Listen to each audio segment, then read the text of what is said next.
Everything's recording, so we're good, I think. I don't know. It's been a while. Yeah. New OS. Who dis? We'll see if it's That's right. see if it's a problem. Shouldn't be. It's what makes me nervous is that it hasn't been any problem. That's what makes me nervous. I know. Well, like you were saying earlier, it could just be this little iterative update that's like, yeah, we added Stage Manager, we fixed a couple things here and there, but we didn't reinvent the wheel. They did break a lot of things. Well, they broke a couple major things for me in iTunes or Apple Music. Yeah. Sorry, it's not called iTunes anymore. Where if I go into Apple Music and I'm listening to a track for the show, and I need to own it to be able to use it on the show, I right-click on the track and say, show me this in the iTunes Music Store so I can buy it, and it doesn't do anything. It says, I don't know. And it just stays on Apple Music. Oh, weird. Yeah. That is weird. Yeah. The settings are a little getting used to, but I'm fine with them. Yes, that whole new format of the... Yeah, I'm fine with it. It's all there. It's just a change, You just have to get used to whatever change. It's all, you know what? It's all searchable, so it's like, I just use that. It's like Spotlight. I'm so lazy. I don't go into the applications folder. I just do Control Space, type the first few letters of what I want, hit return, and I'm done. Yeah, I've been using Spotlight like a cheat since it came out. So yeah, exactly. Welcome to our world. All right, here it comes for real. This is the show.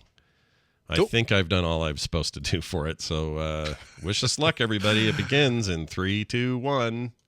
Nope, wrong one. 3, 2, 1. Yivo is the lover of all beings, male and female. But Yivo has no gender. Thus, Yivo has proclaimed that instead of he or she, we are to use the word shkli. And instead of him or her, we are to use the word shklim or shklur. Phew, I've been sweating the nomenclature all week. I'm here.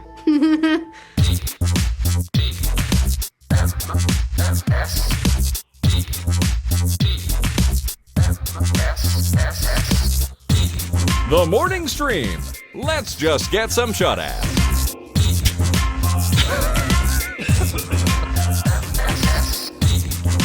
I forgot I put that in there. Hi, everybody. Welcome to TMS. Yeah, that's right. It's the morning stream for Monday, November 21st, 2022. I am Scott Johnson. That is Brian Ibbett. Good morning, Brian. Hello. Oh, my gosh. It's so good to be. Hello, morning stream. Oh, my gosh. How are you? I'm fine. Thanks. Hey, we haven't heard that in a bit either. Well, I guess we'll hear that on Wednesday. So. Yeah, no, it is, as long as it's been for you, it's been a couple extra days longer for me because TV's Travis and Bobby filled in for me while I was in Orange County seeing the concert. We'll talk about that. We got a lot of stuff to talk about, a lot of stuff to catch up on. It's so we'll much bad timing, though, right? Like you were perfectly well suited to go when you were going, and we already thought it was bad timing because I was supposed to go out of town last week. Right. Was going to barely be here anyway for a work thing, and then so we were staggered and we hadn't really coordinated that. And it's not like we really couldn't in this case, so it wasn't a big deal. But then I got sick, the COVID-19, had to cancel the trip. Brian, obviously home, like, all right, showtime. Yeah. We're doing shows, right? And I'm like, shit, I don't think I can get out of this bed. So that's how that we'll went. even talk about like how the crap timing for this week for another thing for me that would have come in really handy, but we'll talk about that after the COVID update. But before we even start talking about the COVID, are you able to reschedule that thing you were going to go to Texas for? Yeah, but we can't do it till after the holidays now. So I'm looking bummer. at sometime in possibly March or maybe February. Oh gosh, wow. Yeah, okay. So it's a ways off. We're working on it. It's still up in the air. We may be able to squeeze something in December, but it's not. None of that's. Sure. It's just hard with the holidays and travel stuff's weird during this time of the year, and I don't know. We just don't know what we're doing yet. But hopefully that gets itself worked out. They were incredibly nice and gracious about it, and we're like, that's good. And I'm glad we got the cancellation insurance. Although I have a bone to pick. We got cancellation insurance or whatever the fee is you pay, so they'll let you cancel stuff. Right. Usually like $10 or something per ticket. It's not bad. 15. It's okay, but it's a little bit of a racket. When you're paying like $250, $350 for a plane ticket, it feels kind of like, you should just refund this if something goes wrong, like something, an act of God kind of situation. No, and I think they're all in cahoots. It's a freaking racket. The airline industry can bite my left butt cheek. They suck. Yeah. But basically. So that's what I thought this did, because I'm dumb. I thought, well, if we paid that, then they'll just pay you. They'll just cancel everything. Well, hotel, of course, yes, no problem. Sure. Car rental, no problem. Airlines, which is 2 airlines because that was the only way I could get the flights on the dates I needed them. I had to do Delta on the way out and American on the way back. Okay. Both of them, of course, are like, oh, you got the insurance. Great. And I'm like, well, what does that mean? Well, it means we don't refund you. Yeah, we don't refund you. And I'm like, well, wait, I thought the whole idea is like cancel means cancel. No. These are now credits that you can use toward future blah, blah, blah, blah, blah. Freaking F off, dude. The only difference between now and 2020 is that they used to do that as a standard for COVID. And now you got to buy the insurance to do it. But they still get you, man. Bastards still get you. And yes, I still have to go. And yeah, it'll carry for a year. And that's fine. But I'm still annoyed. I think that industry can take a dump. And I don't understand, like if I don't buy the insurance and something happens and I can't do that flight, I was under the impression, and maybe, falsely so, that I can just say, yeah, I can't go on that flight, so I'll just, rebook that same trip for another time. And I guess, I knew I wouldn't get my money back if I didn't even buy the insurance, but I thought, Southwest, I'm not going to be able to make that flight. Just put the funds in credits and I'll make that flight when I can. But apparently that's not the case. Not the case. I don't know if something changed recently or if this is just normal procedure or what the deal is. So it's fine. I'll live with it. But honestly, it was like right before COVID, the airline industry was having problems anyway, and they started saying, well, all right, we got to charge for this, we got to charge for this other thing, we got to charge this. Then COVID hit, and they relaxed a few things, but just when you think they should be kind of rolling back some of those temporary measures that they had to put in place that cost us money, it's like, oh, we're making more money because we're now charging people $15 to pick a freaking seat on the website that doesn't cost us any money to maintain or have a representative have to work with them on. No, it's pure profit. 100% pure profit. It's like the Ticketmaster. Oh yeah, Ticketmaster. The Ticketmaster convenience fee of buying online. It's like, oh well, I'm buying my tickets online. Oh well, then that's a $18 convenience fee. Which just for whose convenience? Yeah, whose convenience? Them getting zero cost profit is the convenience. Exactly. It's like the whole thing when you say, oh, we're at a 40-year high for inflation. That's true, but we're also at a 70-year high for corporate profit. So F off all y'all, bastards. Exactly. Yeah. Anyway, so here's my overall take on the COVID experience. Please do. Yeah. A lot of my friends, you included, vaxxed as I was, boosted, all that, had their version of COVID, and it wasn't so bad. A couple days cold kind of sort of deal. Yeah. And, I knew people obviously who've had much worse than that. But I just assumed that I was going to have a nice little sail through it kind of experience. Sure. I just thought, well, this will be no big deal. Everyone else around me is no big deal. The vaccines are supposed to do that for us, right? Like, that's what happened with me. It's like, oh, wow, thank goodness I got the vaxes and the boosts because it made, I still got COVID, but at least it made the experience almost imperceptible, sadly, for all those fine folks at D23 that I rub it up on. Hopefully they all had minor experiences as well, if anyone caught it. But the way it worked for me couldn't have been more hardcore. Like, I don't know. I mean, obviously everybody's different. And the way I was talking to Bobby off air about this, just from a kind of, we're having like a science discussion sort of about it. But I basically said, and I agree, and I think this is, this holds. It's a little bit like, all right, well, I wore my seatbelt like the guy in the passenger seat did, and we got in a horrible wreck, and he came out unscathed because of his seatbelt wearing. I lost a shoulder or pulled a shoulder out of socket, but I still lived. Do you understand? Right. It's like the point is like the vaccine didn't make me impervious to all harm. But I think it had I lived or had I had it in early 2020, I'm a statistic, dude. There's no way I'd have made that. It was so I know, bad. Yeah. It makes me wonder, like, what would it have been like for you if you hadn't gotten the vaccines and the boosters? Like, I wish you could quantify it. I really do. Because the only thing I could think of is I would have been dead. It was so bad. Yeah, I know. I would have at the very least, we'd have gone to the ER on like Wednesday, because that was really at its peak of bad. And you never had any sort of like breathing issues, right? It was all like coughing and fatigue, like major fatigue, and of course the sense of smell and massive fatigue was the biggest thing. Just fevers, really, obviously. The fever's you know what I'm going to do here? I'm going to break it down. Let me give you the top 5 symptoms that I have. Okay. All right. Here we go. This is the top 5. Oh, that's weird. Did I just find a glitch in Ventura? Maybe not. I had a weird thing happen on screen just now. All right, so thinking any weird thing that happens, is that Ventura? Did Ventura I'm going to blame it on Ventura instead of my addled brain from my horrible fever dreams last week. So here are the worst symptoms as far as I'm concerned. At number 5, you might think this would be more or would be worse, but loss of smell.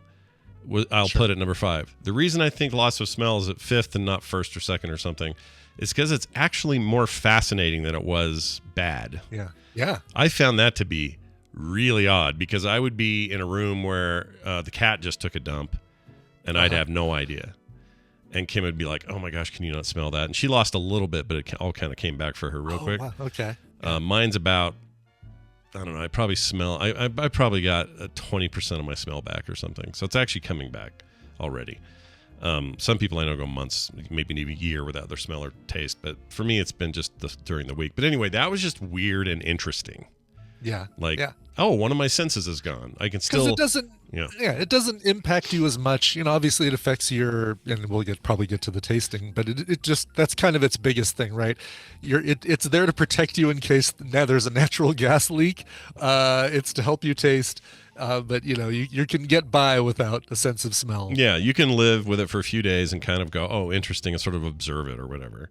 Right. That was number 5. Number 4 was taste. Losing taste is kind of sucky. Also interesting a little bit, but also super sucky because people brought over really good food. Very nice people.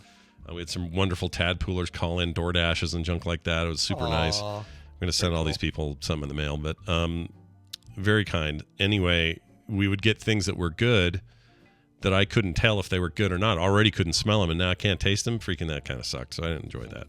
So then it became just what you ate was just textures. Right. And so, for me, that would be a great diet plan. Like basically if I could take a pill that for 30 days makes it so I can't taste food, it would be like, oh, great. So really I just need to eat to survive, because I eat because I like the taste of food. Let me taste that Italian sub, or let me have the chips and salsa, or let me have a French fry with salt and ketchup and blah blah blah.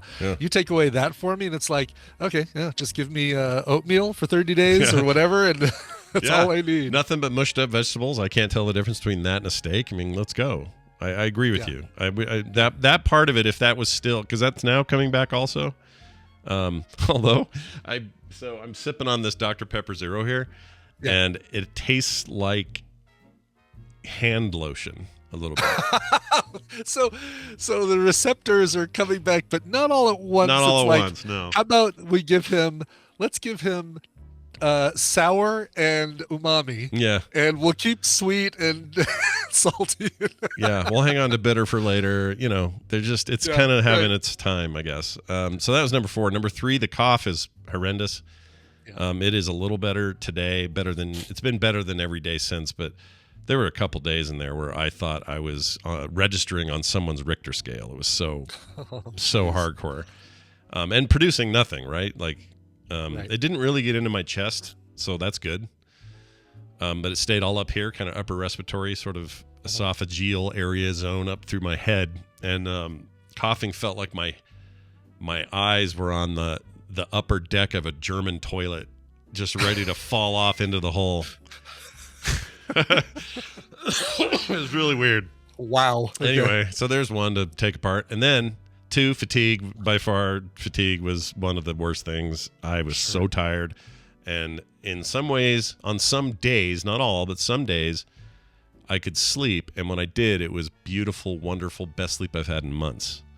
Because I'm just knocked out cold, right? Just like, I kind of want that too. Like, can I? I know, right? I know. Can I just have some can of these? Can I pick from the COVID symptom menu and just say, Yeah, I'll take from column A. I'll take the good sleep, and from column B, I'll take lack of lack of taste and smell. Yeah, and that's the problem is I don't think the good sleep comes without the horrible fatigue. So it feels like you got to have one to get the other. The worst by far at number one, the fever. And I thought I'd had bad fevers before, and I have. I've had a couple of real doozies in my lifetime. I've never had one that was this miserable. And overall, I will say, I have never felt this bad or felt this sick in my freaking life. So if I've ever made any of you who dealt with COVID in any sort of way feel like I didn't fully understand, or if you felt like I didn't give the proper amount of understanding, I think I just said the same thing twice with different words. If I discounted the sympathy for you having COVID at all, I would like to take all of that back and iterate my my newfound understanding and respect for you, because that was bad, and I'm vaccinated already. I got some protection there. In fact, my doctor said the good news is your body is fighting like crazy, which means that means that's good, and it's an ally to have the vaccinations. Some people, anti-vaxxers who smoke all day had nothing and didn't even know they had it. So you can't go around comparing everybody's case.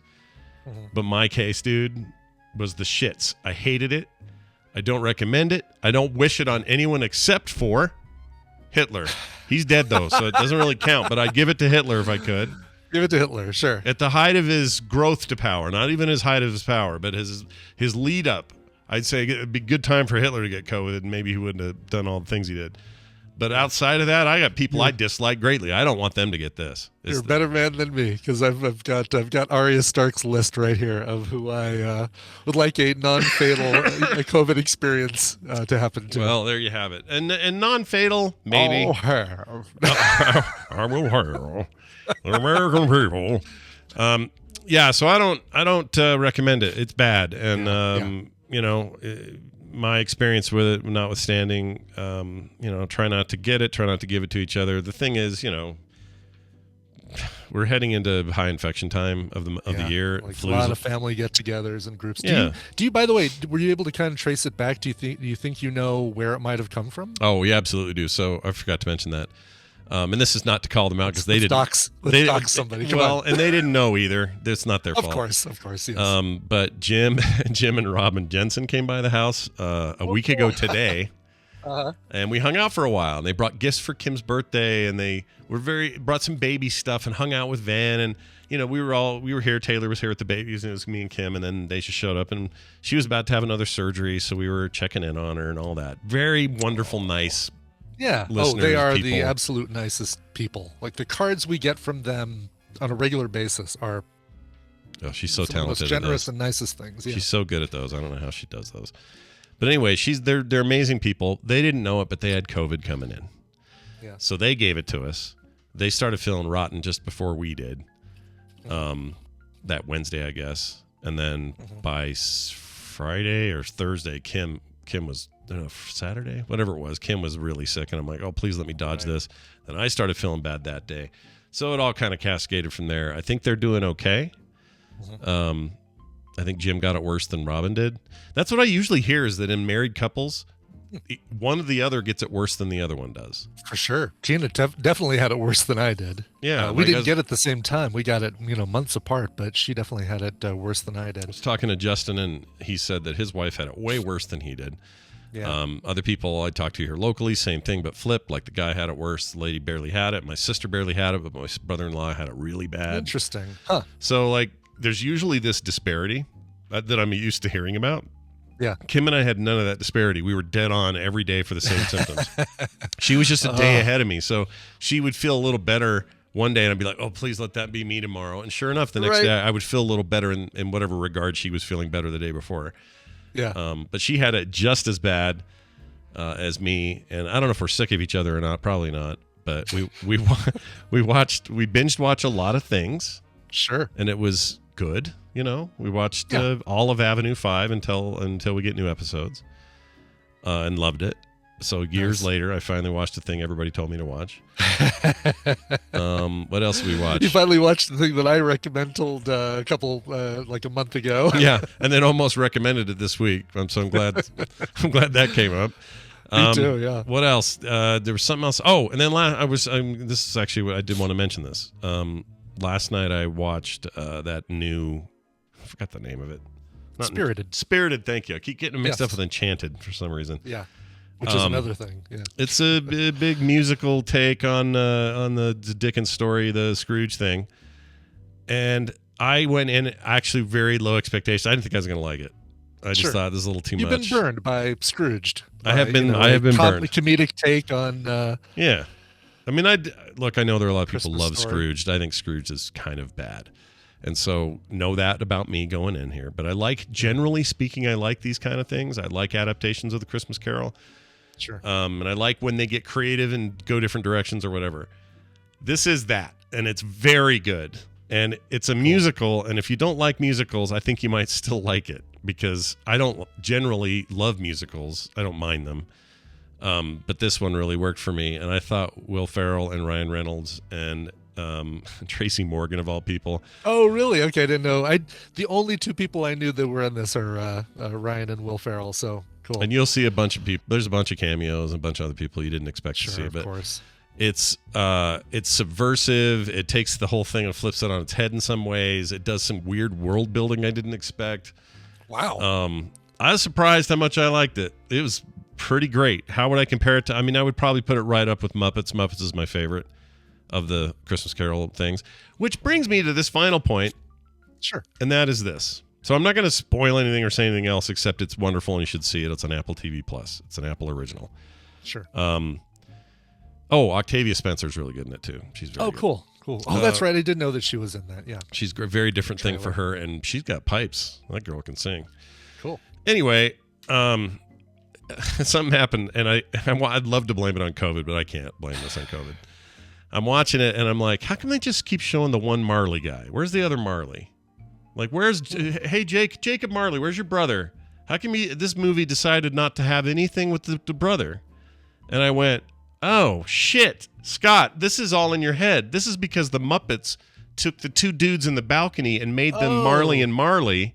Oh, gotcha. I was like, I don't remember Marley Brothers. So Statler and Waldorf and the Muppets Christmas Carol were... Yeah, they do their whole, we're Marley and Marley. They basically, the Muppet one took liberties and said, well, what if they were brothers? And we'll use Statler and Waldorf as the brothers, and it'll be funny. And it was, and it's great. It's a perfect way to use those two.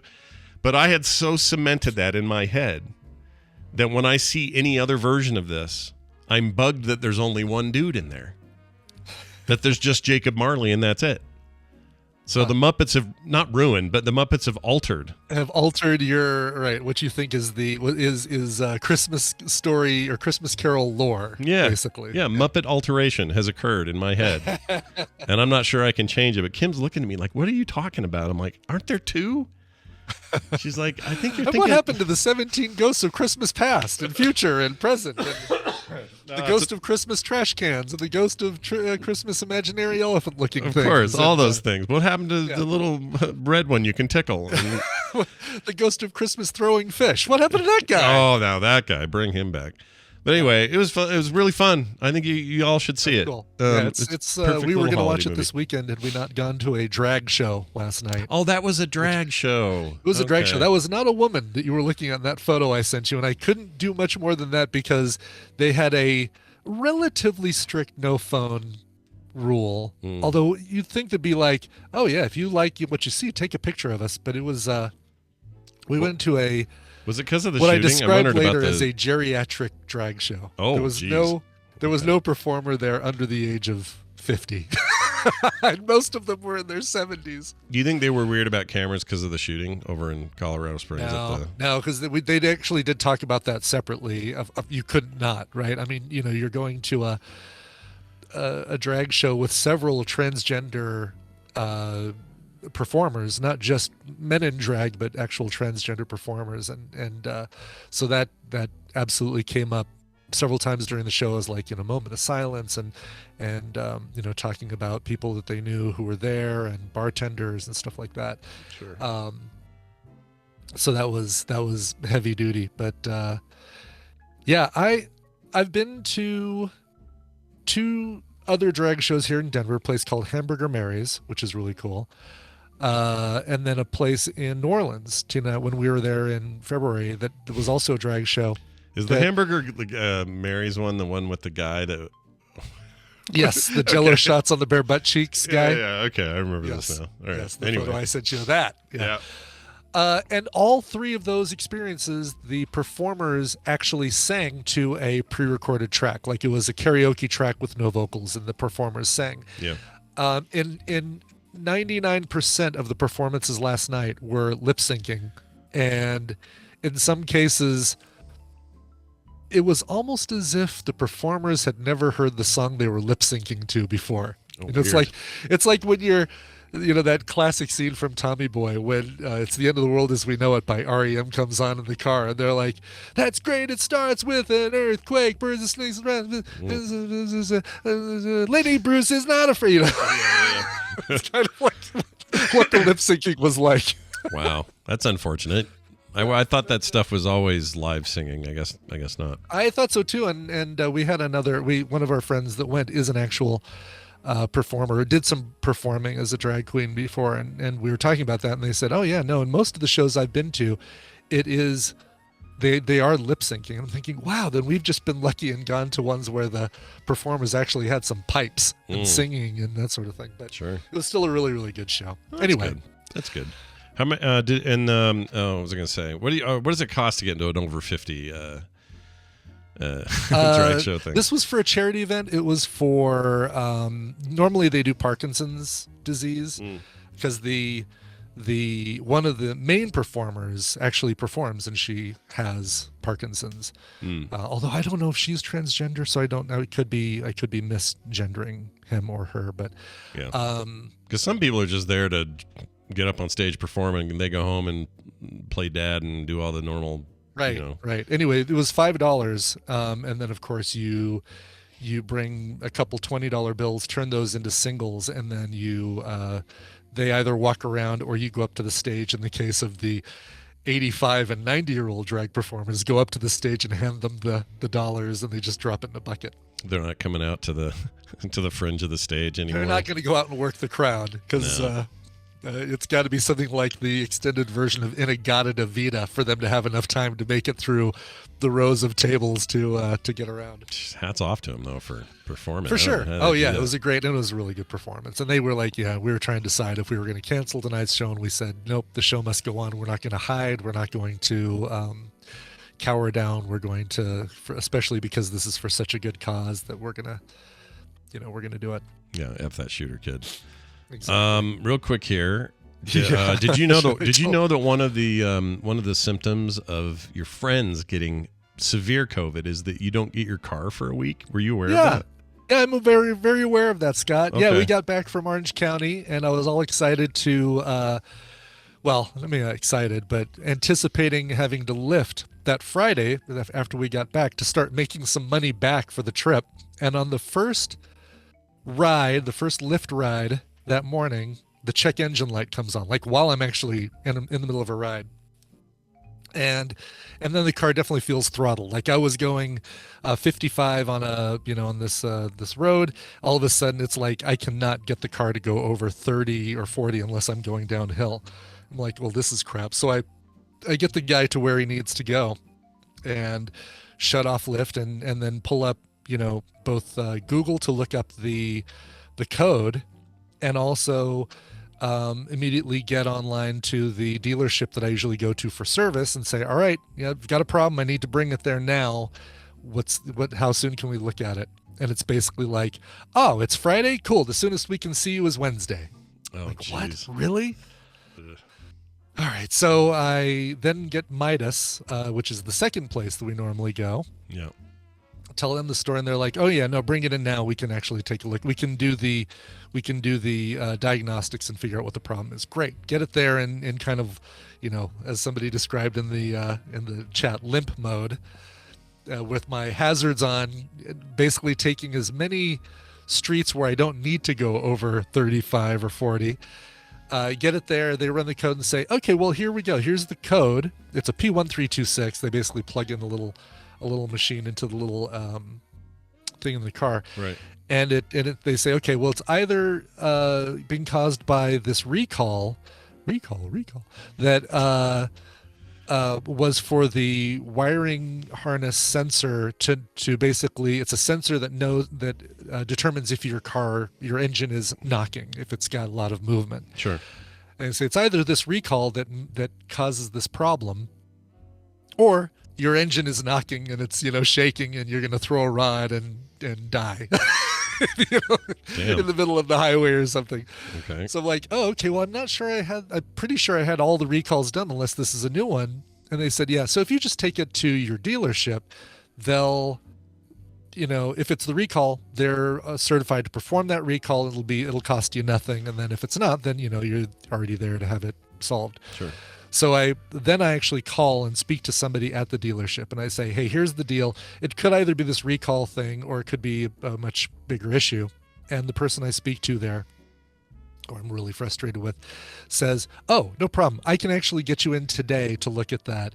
Can you get it here in the next hour? I'm like, yes. And so I arrange a tow truck. I have it. I'm not going to drive it at this point. I tow it from Midas to the dealership. Yeah.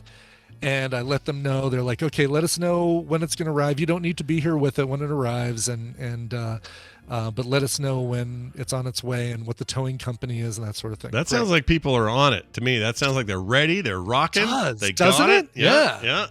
I'm sure it went great after so that. I do my part, Scott, and I have the car towed there, and I call them and I let them know who's bringing it, and I tell them, oh, it's just arrived. You should be seeing the guy right now. Mm-hmm. Like, great, okay, sounds good. We'll let you know what we find out when we do the diagnostics. That was early afternoon, Friday. Yeah. And Friday afternoon, that was the last I heard from them. I called to check and say, hey, have you had a chance to look at it? Called late afternoon. Nope. Okay. What about, Saturday morning? Nope. No response. Like, not even a call back, not even a response to say, oh, sorry, we haven't had a chance to look at it. Just no communication whatsoever. Just nothing. Monday, I call, hey, just want to make sure you got it, my car. Oh yeah, we got it. And this time I'm talking to a different person. I'm talking to clearly. A person whose name I'm not going to say. Sure. Yep, we got it. Haven't had a chance to look at it yet. Okay. Do you know when you're going to be able to? Yeah, I don't know. Could be later. What? The Free Rangers, their hours, they are open from 8 to noon on Saturdays. So they're, they could have had a chance to look at it on Saturday. Yeah. And I'll kind of shorten this to a, shorter story, even though it's too late for me not to make a long story short. But so far we're on day 9 of me not having the car. They Carfax basically tells them that, okay, whenever I didn't take it to them for an oil change, those things should still be reported in Carfax. But apparently some early visits I made to Jiffy Lube didn't get logged into Carfax with my oil changes. So there's a couple early gaps in the requirement that I need to have taken my car for service every X thousand number of miles in order to keep it under warranty. Sure. If this thing's under warranty, this engine issue is relatively free for me. I pay for, a couple $100 and couple fixes kind of thing. Sure. If not, we're looking at a $6,500 cost. Yeah. And then, yes, and I did poop my pants when they told me that. And apparently the guy there, I don't know if he's just been sitting on his hands or doing whatever, but it's like he's been waiting for me to say, let's get this thing fixed, even though that's kind of what I said on Monday and Tuesday. Oh, and the Friday before, and every call that I've placed, let's get this thing fixed and I'll figure out the either warranty or whatever. So finally, Friday, I actually drive there because he's not returning my calls. He's not doing anything. I just get Tina's car and I drive to the freaking dealership and I get in his face and I say, okay, number one, let's get the process started. Oh, okay. Well, I have to order the parts and they're probably going to be 5 to 7 business days. And 5 to 7 business days on a week where a couple of those business days are not business days because of Thanksgiving and probably the Friday after. Right. It's like, well, why didn't you order the parts the day I Yeah. At least Why didn't this happen out what when the problem was? Yeah. When you had all the excited person who said, bring it down, we'll take care of it. Why not then? Yeah.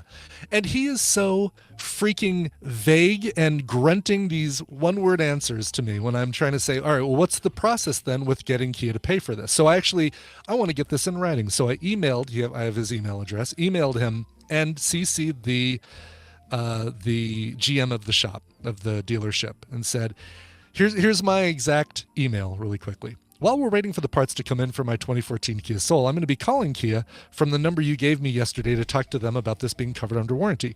A couple questions, so I'm prepared for the call. Have they already said they won't be covering the partial cost of the repair, or have you not submitted anything while I've been finding the records of the gaps in the Carfax report? Does a payment request get submitted to them at the end of the repair process? So the 3 questions right there. Yeah. Also, can you give me a better description of what's specifically wrong with the engine so I can be more educated about it when I talk to them? ? So far, we know the diagnostic returned a P1326 code, and you said there was some scoring in the combustion chamber, but I need to know more when I talk to them. They must Thanks for hate your help, it when blah, blah, blah. when their customers know their homework. They must hate this. They must. Yeah. So that's a fairly detailed and a lot of questions in that email. I got a response. A couple hours later, I'm putting it in our Discord because I'd like you to read the 9-word response that I got back from the service manager. Oh my gosh. Okay.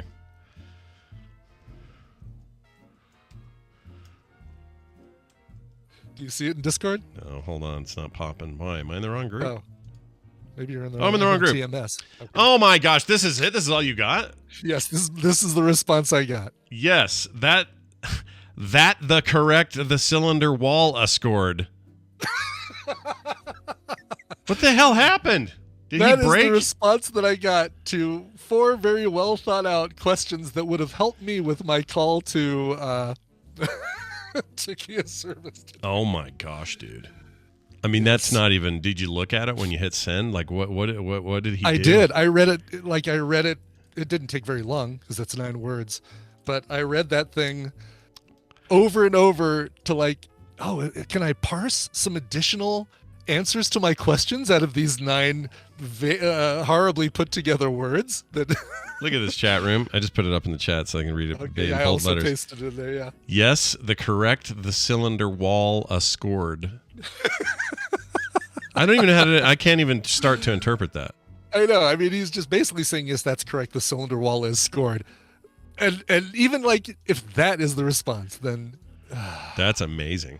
yeah. Oh my god. So so my anger right now is, I'm at DEF CON 4 probably right now. And yeah. and his CC, by the way, when he replied, he didn't reply back to the GM. It was just just back to me. Of course he did, because of course he did. In the continual lack of professionality, dude doesn't know how to reply to all, or probably doesn't want to, because his boss has already been roped into this. He certainly doesn't want to show his ability to provide real good customer service back to his GM. So as it stands right now, are they going to, or how long do you have to wait now? Do you know what the prognosis is? I mean, I'm still waiting for parts to come in. I'm going to talk to Kia service today and appeal to them and say, look, here's the deal. I did take it in for regular service during that time. Jiffy Lube split into 2 franchises here in Denver a few years ago, and they don't have records that go far enough back. Lame. So, and they're the only ones. I mean, I can go into Carfax and I can say, add this date, and but it's going to say user added, these user added oil change description on this date, and user added oil change description on this date. But at least, Jiffy Lube would be able to make it look official, or it would be official from Jiffy Lube. Right. Anyway. Wow, dude, that sucks. And if I just gotta get the car back. I haven't been able to lift. This would have been a great week for me to lift while you were sick, because I could be working every day. Yeah, no, it was perfect. Sure, you could have taken the car and winged it, but you shouldn't have to. Plus, they should have been way better than this. That's bad. Why does it feel like all these kinds of companies are bad right now? I know they've always not been great, but it feels like it's a little worse. Yes. You know? Like the guy at Applebee's gave you a hard time. The dude at the Jiffy Lube sucks. It seems like all of these like walk in, have your shit done places are in a weird place right now.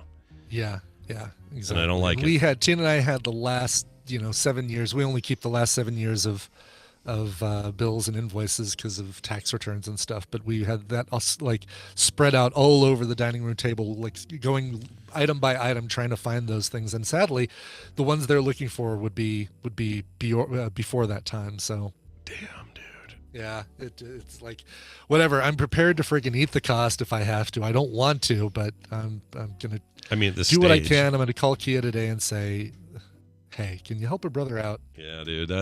When Brian told me this kind of short version of this on text, I was actually livid because I hate car shit. And Kim goes, what's the matter? I go, Brian's story is now our story. It's everyone's story.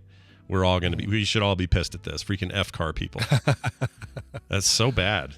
Oh my gosh. Well, anyway, I hope it's resolved soon. We are going to also resolve another part of our lives. And it begins with this. Hey, look who it is. Brian Dunaway is joining us here on the old show, doing a little half-asses with us here on a Monday. Hi, Brian. Welcome back. Ye old show. Oh, hi, Scott and Brian. Hi. Oh, hi. Hi. We missed you. Yeah, we missed you. I missed you guys. Yeah? Well, we talked to you Saturday, so we didn't really miss you. It was okay. Well, I guess so. Fine. I don't miss you at all then. All right, forget it. Goodbye. You talk me out of it. I no longer miss you. Well, it's good to have you here. We're going to play some half-asses and do it at kind of a weird time. It's almost 10 o'clock, but we don't care. All right. Today's weird. We don't have normal Steven. We got Dan sitting in for him a little bit later. Oh, we do? Okay. Yeah, cool. And he's good. Right. So we're all Dan good Steven. here. Dan Steven. Hey, let's get straight to it. Brian, explain this game, what Brian and I have to do, and who might win some prizes today. I don't know. I'll tell you all of those things. Welcome to the Morning Half-Asses, a trivia game where I'm actually going to be giving Scott and Brian the answers. I'm going to give them a category and 6 possible answers. 3 of those answers are correct. 3 of those answers are bogus. Depending on how confident you feel with the category, you can give me 1, 2, or 3 guesses, but if any of those guesses are wrong, you get 0 points for that round. Getting 1 right gets a point, getting 2 right gets you 3 points, and getting all 3 correct gets you 5 points. But if you get any of them wrong, you get 0. Player with the most points after 3 rounds wins the prize for their contestant. And I've pulled a couple of contestants from members of the Tadpool that aren't able to be here live. Scott, you're going to be playing for Justine in Oslo, Norway. Oh. Okay. Oh, Norway. Oh, nice. Norway. And Brian, you're going to be playing for Danny in Columbia, Maryland. Ooh. Danny! Columbia. It's not quite Columbia, South Carolina, but it is not. Correct. It's a whole different Columbia. Yeah. But it's also not like Columbia, a South different America, state. Yeah. Oh, wait. That's true. It is in a whole different state. All right. It's true. All right, so let's get to this, and I'll tell you the prizes after we play the game. First category, sirs. For you. Okay. Let's go history, world history, because I know you love world history. Yeah, I'm a big fan. Code names for D-Day beaches. So, the beaches that they landed on D-Day, June 6th. On the day. On D-Day. On the day. Here are your choices.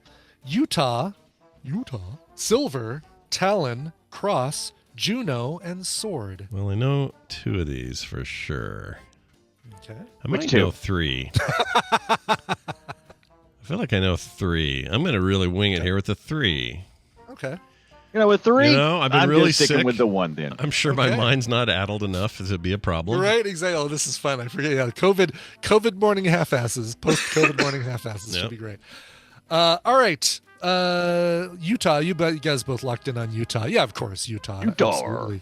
Yeah. I think that was the code for Normandy was Utah. I think so as well, right?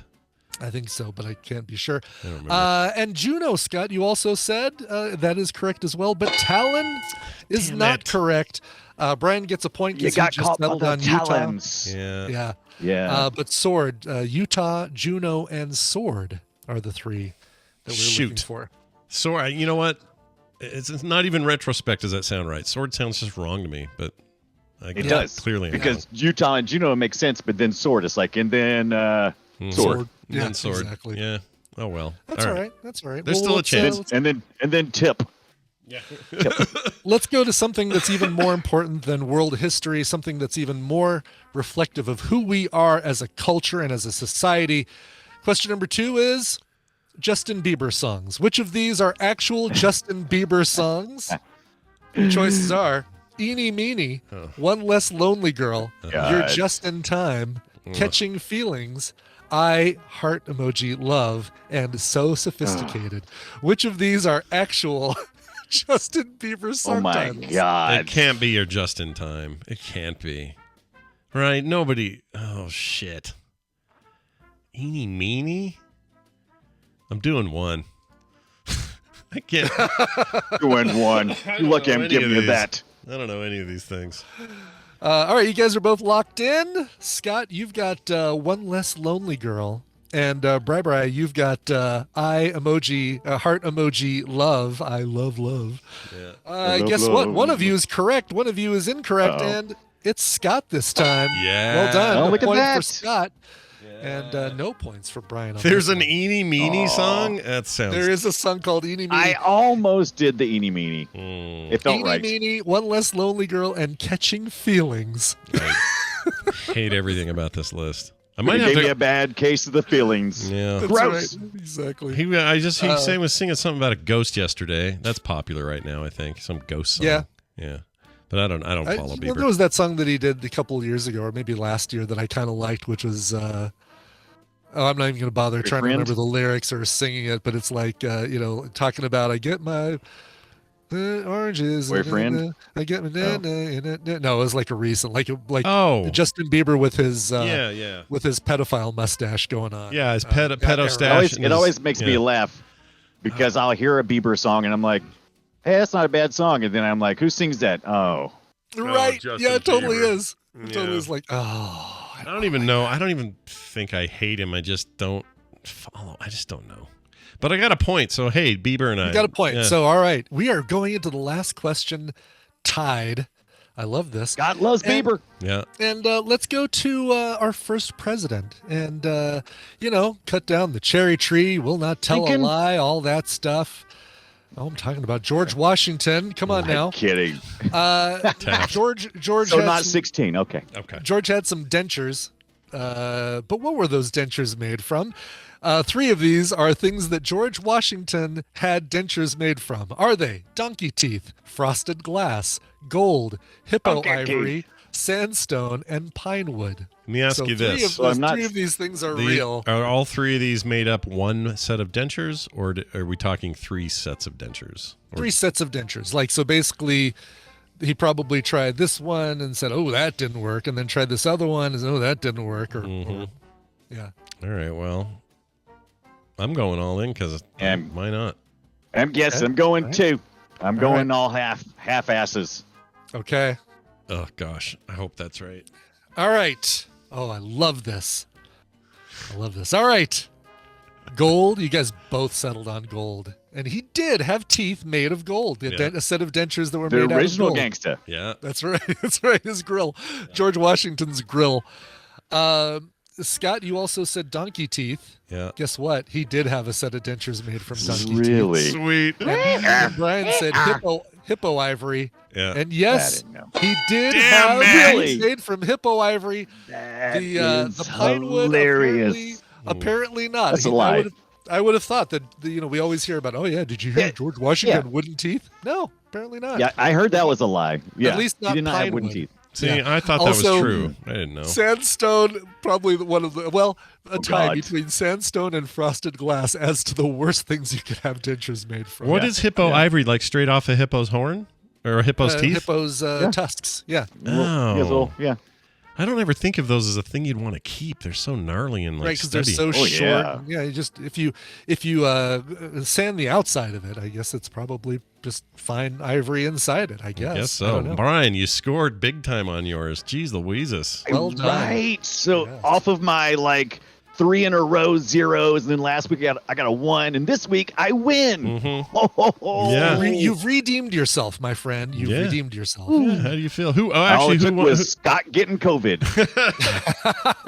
Take advantage of Scott's COVID brain for as long as he can. Who's our big winner then of these two? So our big people? winner is going to be Danny in Columbia, Maryland. Congratulations, Danny! You're getting a copy of Book of Demons and System Shock Enhanced Edition on Steam. Yeah. But Justine in Norway, you're not going away empty-handed. You're getting Driftland: The Magic Revival on all Steam. Of these all are of good. these, courtesy like of Wesley. They're all excellent games. In particular, the two that you'd mentioned for our winner today. Let me pull it back up. Book of Demons and System Shock. Book of Demons is the raddest little weird game. It's like Diablo, but turn-based, but everything's made of paper. I can't even explain it. It's the weirdest, coolest game. So he truly did win. Made of paper. Yeah, made of paper. You ever seen paper? Congratulations. You're a winner. Congratulations to both of you, really. And mostly to Brian Dunaway for coming back and hanging out with us today. It's been a real treat and a pleasure. Oh, I love it. Yeah.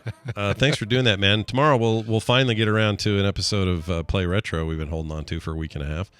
And that'll be finally happening. We're talking about Baldur's Gate 1 and 2. Ooh, cool. If you're a fan of the Baldur's Gate and original BioWare games, you're going to be stoked about that. Plus, we got a third one on its way, and so it seemed like a good time to talk about it. That'll be on Play Retro, where all your retro video game news and talk happens, over at frogpants.com/playretro. Brian Dunaway, do you have anything else you'd like to offer to the fine people here right now? I'm glad you're feeling better, Scott. Thanks, man. You too. No, you. No, you. That was what I meant. Bye.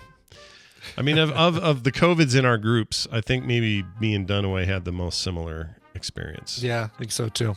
But I think he had it prior to, maybe there was one vax when he got it. I don't remember.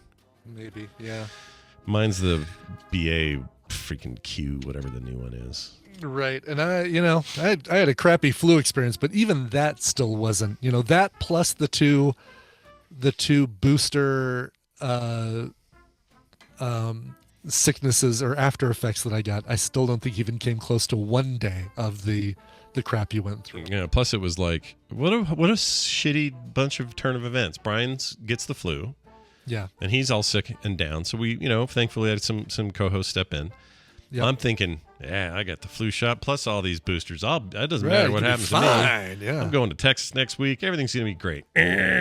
Just all of it. And then your car thing. I just feel like the I don't know, the sirens are out to get us right now. But and if I weren't, I'm such a happy-go-lucky guy, Scott. I like to let this stuff just kind of roll off my back. But when you feel less lucky, the happy-go-lucky doesn't work as well. No, the happy goes a little bit, and the lucky leaves.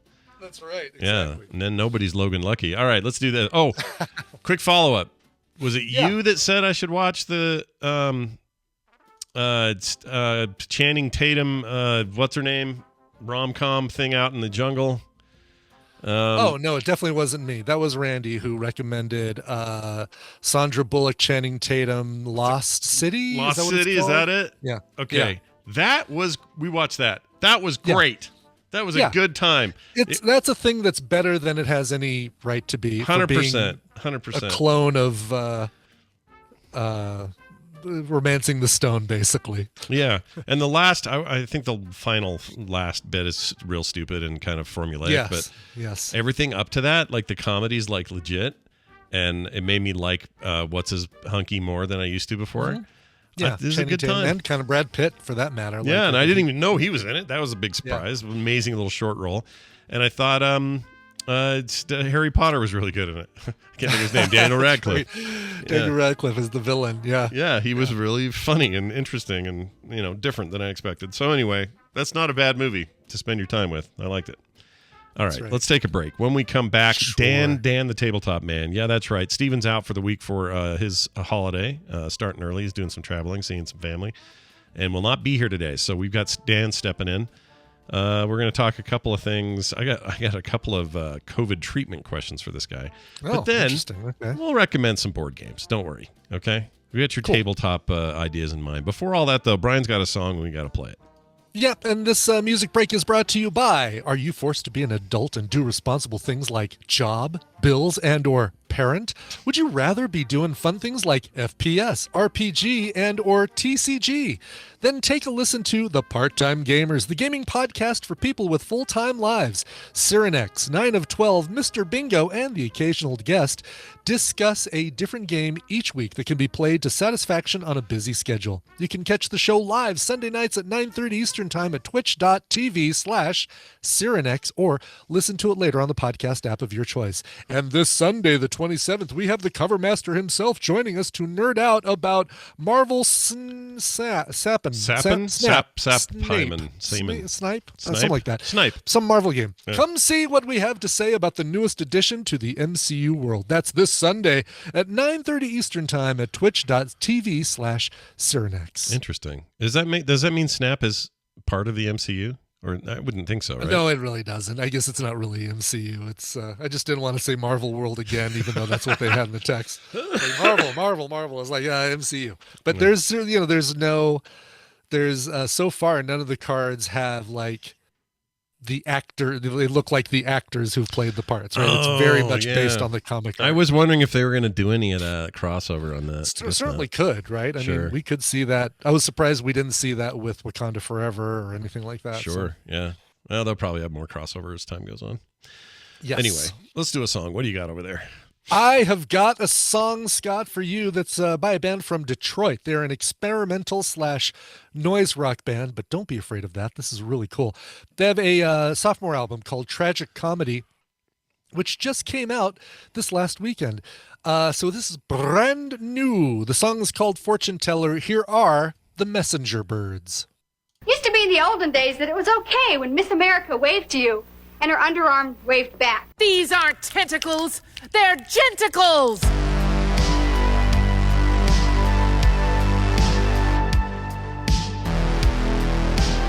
The Morning Stream.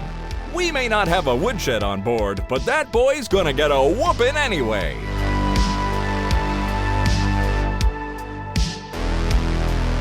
And we have returned.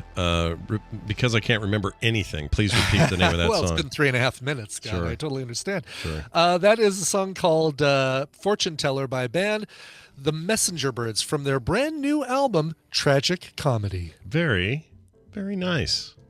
That's a great little contradictory term. I like that. It is. It's one of those oxymorons, right? Yeah. Tragic Comedy. Yeah. If I was naming a band, I would aim for something similar to that, I think. Sure. Like Wet Rain. I would. My my artist name would be Fiddy-Centaur. I like Fiddy-Centaur. That's pretty good. Fiddy-Centaur. I'd wear gold chains and have a horse's body. Walking up in the club, I got my 4 legs in my club. That's right. Exactly. Don't ask me to rhyme today.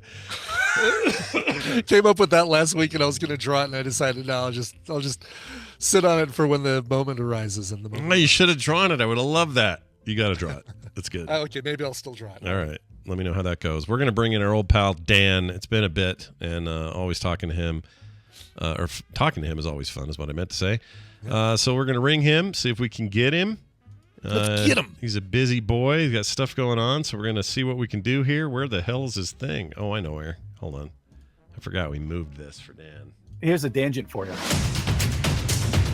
Be careful, may cause drowsiness. That's right. Dan, the tabletop man, joining us after about a month or so. Dan, it's always good having you here. Thanks for stepping in today.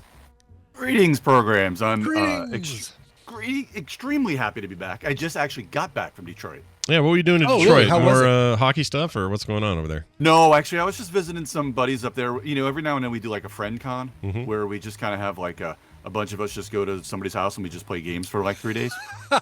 That's great. Do you call it awesome. friend con? Like, do you have to get tickets in advance? And, Well, so the guys are Matt Riddle and Ben Pinchback and Adam Hill. So they're kind of from Motor City Gameworks. So we call it kind of like Motor City Con because they're up in Detroit. Oh, funny. But yeah, it's funny because they made up like a little poster just for, chits and giggles. So it was a fun time, because it's hard to get together with people because everybody's busy, everybody's got stuff going on, nobody and everybody's got a little bit of the Johnson vid, so nobody really wants to get sick. So this stuff you plan far enough in advance and you really look forward to it pretty much like all year. So it was a great time. But man, it is cold as hell in the north. But I'm not sure if you're aware of that. Yeah, it's cold here. I can't imagine what it's like in Detroit right now. It's got to be freezing. I think it was like 18 one night. Yeah. And it snowed when we first got in. So it's fine because down here in North Carolina, it's kind of coldish. But sure. I still sit, when the weather outside is frightful, I still sit here and work in my shorts and T-shirt as I work from home. So sure. Delightful. I spent I was only in Detroit for a little bit for a layover, so I've never actually seen the city or anything. But it was in the middle of late October, and I thought it was cold. And the guy, I remember saying something as I was walking back into the place or something, and somebody heard me that lived there. I said, "Boy, it's cold outside. It's cold in Detroit." And this guy laughed at me for like 10 minutes. It's like, you have no idea. Really? He's like basically just saying you have no idea. Wait till it's winter, then it gets really cold. But I don't know why he thought that was so damn funny that I was, Mr. Fish out of water thinking it was cold in Detroit. I really like their airport, though. Their airport was rad. It was cool. Yeah, the airport does not give you a good indication of what Detroit is like because it's one of the nicest airports I've ever been in. Oh, really? Yeah. It's really nice, like super nice and big and cavernous. I worked at the Detroit Free Press newspaper back in the day, and I could not tell you what maybe the airport didn't look great in the 90s. That could have easily been the case. It could have just it's possible. It has like a tram in the sky too. Definitely. I would remember that. Wow. Let me tell you, the worst hub that I was in. Worst airport I ever went to, I've said on the show before, was Dallas Fort Worth. I hated it there. I don't know why. I just hated it. Oh God, I hate that. Total runaround. Yeah. I liked Denver for everything except for how big it was because it just took forever to do anything. Oh my God, you could walk for days and not get to the other side of the Denver airport. Yeah, it's bad, especially when United F's your flight up and you got to run across both ways and then get on a tram and do it that way, and it was a nightmare. Yeah. But I really like the airport in general. The one, and ours finally kind of looks like yours. Like we got our new one now, our 2.0. It looks real good. But the one in Seattle, I thought, I'll get here. This will be some cool hipster shit. American Northwest, everybody's still thinking about Kurt Cobain and his impact, and sure, it's going to be Seattle. Everything's in flannel. Yeah, or Microsoft's here, Google's here, like all of that stuff. I thought, well, this will just be reflected in the airport. Nah, that place is a freaking dump. It's a horrible airport. It's garbage. Anyway, no offense, Seattle. I liked everything else about you. Everything else about you sucked. And the Phoenix one was also bad until recently, but they fixed a bunch of that up. Anyway, we're not here to talk about airports. Dan, I got a question for you. It's COVID related first. Okay. Okay. Paxlovid. We're going to talk about this just for a second. Okay. Yeah. So this was called like the, if there was a miracle response to COVID, it was vaccinations, and if there was a miracle treatment for active cases, it seemed like Paxlovid was all the talk there for a while. Famously, both Trump and Biden received treatments of Paxlovid to combat their stuff. And I think even in Biden's case, his rebound version of the virus was attributed to the rare but side effect of sometimes Paxlovid causing rebounds. And he didn't have a symptomatic rebound, but he did test positive for it months later, and they attributed it to Paxlovid. Anyway, so there's this whole story behind the drug. It's like, think Tamiflu for the flu. It's meant to combat. It's a perfect way to describe it. It's supposed to combat like the hardcore, severe symptoms, keep you out of the hospital, basically. And my doctor had reservations about it, and I talked to a couple of doctor friends, Dan being one of them, who on the pharmaceutical side also said, yeah, it's for the worst cases. It's not, this is for our grandparents, like maybe not, if you don't feel like you're going to die, you maybe not. And I had others say the same thing, my own doctor included. And so I got the prescription. I have the box upstairs, and it sat here the whole time without me taking it. My question is this: in the delirium of the hideous freaking fever nightmare shit show that was my week last week, how would one know whether they should take it or not? Or how would they know if their stuff's is bad enough to like, oh yeah, this is a Paxlovid case, take that thing, like go for it. You know what I mean? Yeah, well, and nowadays, getting COVID is still kind of rare in people, and if you get it, you're probably only going to get it once for a long time. Yeah. You know what I mean? Like you probably won't have a severe effect or a severe case of it for, a year, 2 years or such. So if you've already got it and your symptoms have just started, and let's just say you test, or, if your symptoms have started, you have COVID, and it's within, the Tamiflu is really within like the first 36 hours, and they say Paxlovid is within like 5 days. Yeah.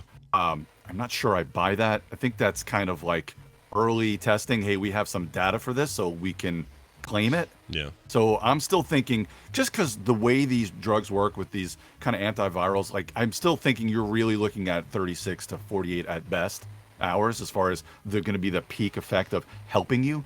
So Right. it's really going to decrease the severity of it, and like you said, keep you out of the hospital. So the people that are really going to want to get this are the people that are high risk for the big side effects. If you have underlying, especially if you have things like asthma and just severe diabetes or other conditions that are just going to make you at higher risk to have higher side effects from having COVID. Those are going to be the people that are really going to want it. Kind of like what I always say about like the flu shot. Like I tell everybody to get the flu shot, but who it's really effective for are the people that get the flu a few times a year. It's going to decrease the effect, decrease the length and severity of your flu. It may not do anything for those of us that just don't really ever get the flu, but it's still kind of good to have. Paxlovid, I'm not sure if the benefits to a healthy person outweighs the risk, and it's generally pretty expensive.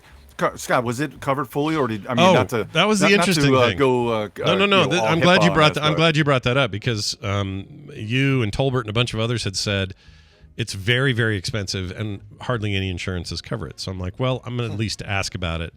And in this case, they claimed anyway. We got it for free, first of all, and good. We have terrible insurance. So I was like, well, how did we get it for free? Apparently, it is still covered by the U.S. government as a quick response, part of the quick response program that they have around COVID, whatever that is now. I don't know if it's state by state or if it's like I have no idea. It might be, because a lot of those things are going away, because you started to see a lot of the free testing start going away because they weren't really reimbursing a lot from the government, and same thing with like some of the immunizations were starting. You weren't seeing it as much because they weren't paying as much or paying at all. Right. So it must be state by state, or and again, I'm not in retail anymore, so it's hard to say. I can't say for fact what some of the prices are. I just kept reading, kept hearing that this was a pretty expensive med, but it's good that they're not charging as much still. I mean, passes the the government's writing all that crap off, and who is, I don't know if it's Pfizer or whoever makes this is probably getting fat on nose checks, but it's great that I think Pfizer's if you got it real probably early, doing great. you probably you could have been good, because you could have been good to take it, because and of course you could just hold on to it. You don't want to hold on to it too long. It's probably got like a 2-year, on the prescription bottle. If they put it on a bottle, it'll say automatically like, no, don't take this after 1 year. This kind of a pharmacy law, because once it's not in a controlled state, you can't really go by the expiration date on the bottle itself. But really, that's probably going to be a few years, so you can hold on to that. Keep it out of the reach of children, of course. But, I'm going to do it. I'm hanging on to it in case one of these comes back. 2 years from now, let's say, big one happens. I'm taking it day one. Yeah. Well, and also, I mean, you don't ever want to share meds with family. I'm good. That's my official, or family or friends. That's my official stance on this. But since you have a larger family, it may not be a bad idea to keep it on hand. But I'm not going to, as a pharmacist, tell you not to give it to them. No. I get. Hey, I'm winking right here as you're talking. I'm winking right back at you. No, that makes sense. Like if my mom caught this, which we, purposely avoided yesterday because we were still showing positive. We didn't go to the big family 30-person get together. And my mom's 84 and already breathes funny. I don't think this would be bad. And so if she got it, I would probably run this out to her. Well, you would make sure she checks with her doctor first, because she, being 84, having underlying conditions, you want to make sure she checks all the boxes. And again, the benefits have to outweigh the risks, which they more than likely will. But I'm 100% honest here. I wouldn't just give it to her and tell her to take it without checking with a doctor. Now, if her doctor is willing to let her take it, like if he says, yeah, you would benefit and you don't have any of the risks that I would, as far as, kidney, liver, blah, blah, blah, like all the things that would be bad to take it, then I would say, yeah, go ahead and give her yours instead of having to go buy it. But as long as the doc is okay with that. Again, not my official stance, but I'm really, but I'm going to tell you that, before you do that, like the official part is let her check with her doctor. The unofficial part is the do not give it to her if he says it's okay. Yeah. No, I get it. I totally get it. Let me ask you this, though. This is the final thing, and this has nothing to do with any of this. I just thought it was funny, and maybe you could give me some insight. Last time I went in for a full blood work thing, it was some mixed results. One of them was like, well, your cholesterol's a little high, but we see you got a family history in that. We're going to work on that with this and that and the other. And, and this is a little high, and this is normal, and this is normal, and this is normal. Most of it was normal, holding steady on the blood sugar thing. Like, all that stuff's looking good. And he says at the end, and this is in writing that I got this report back. It says, your kidneys are incredible. And I didn't know quite how to. I didn't know quite how to take that. Like no, because they can look at your serum creatinine, and then there's all these different calculations. They can see your creatinine clearance and that your kidneys work very, very well, which is great to know, especially with things like cholesterol and kind of diabetes, pre-diabetes, things like that. So I mean, it's good that those are working well, because kidneys are kind of a lot of times one of the first things that are affected by things like diabetes and some of the meds. And some of the meds that you've taken in the past are renal protective, like some of the ACE inhibitors and the ARBs are renal protective, which is good. So that kind of helps out that as well. Yeah. But the other thing I want to say is, if you've got COVID tests at home, Scott, I wouldn't even bother testing anymore, because you're only wasting them. I would hold on to those to use them later, because it doesn't matter what you test, because you still don't want to be around anybody for a little while anyway. Yeah. So I mean, our goal is just negative or positive. You're not going to want to be around people for a while, so you might not. And you could still test positive, and you still may not have anything that you can give to people, especially since that fever's kind of gone away. And I mean, I know you're still kind of feel a little cruddy, and a lot of that gunk that you're going to be coughing and sneezing out for a few weeks, because that's what I had. And you were talking about what Dunaway had. I had COVID before anybody even knew a vaccine was in development. That's how remember early that, I had, COVID. Yeah, and you were talking about French fries and how gross French fries were. And they still are kind of like, it depends. And right now I'm kind of, it's funny, you do little tests and stuff. You're like, these taste pretty good. I'm like, what kind of oil do you guys use? And people look at you like, what? What are you, who cares? I'm like, well, I'm trying to find out like what makes the taste better than some of these other French fries that taste like ass, So, I mean, again, anyway, staying away from French fries has helped my waistline quite a bit. Yeah. Yeah, I mean, you'll be confident that your breath. You'll be like, man, I used to be able to run like 5 miles, and now like 1 mile I'm out of breath, and you're still not sick, but it's just the recovery phase. Like your maximum O2, your max volume and stuff. It's just going to be down until your body clears it, until you heal, which is nuts. Well, this thing is poop, and I hate it, and I hope no one else ever gets it ever again. All right. Yeah, I mean, I was. Like you said, I was on my ass for 2 solid days, and then it started going away. And just from feeling better, you probably thought you felt better than you really did, because you just were like, well, I don't feel like yesterday. I feel like $1 million, but you still were, Yesterday was like that. I got up and I was like, man, I feel pretty good this morning. I'm going to walk the dog. I'm going to do this. I'm going to do that. And then by about noon, I'm like, I'm going to lay down. I'm going to take a nap. Yeah. Yeah. So please tell me you watched some Hallmark Channel with Kim, because it's the season, man. Unfortunately, yes. Oh, come on, they're great. They're not great. I don't want to watch them in the middle of July. This is the time. They're not great, though.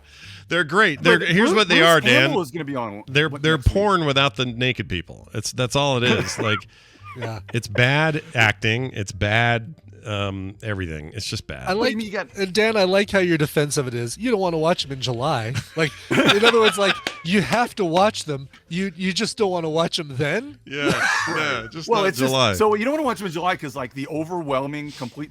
Most movies have like if you're a movie scholar person, it's like, oh, here's the introduction, and then we're crescendoing, and we're gonna crash on a big conflict, and then we'll seal it. No, a Hallmark movie is just a constant rise. Like there's almost like the biggest conflict is, I'm in love with Scott, but Scott's moving to the West Coast before Christmas. Yeah. No, he's not. Yeah. He's gonna fall in love with you, and then that's gonna be happily ever after. That's the biggest cool conflict thing about you'll ever have.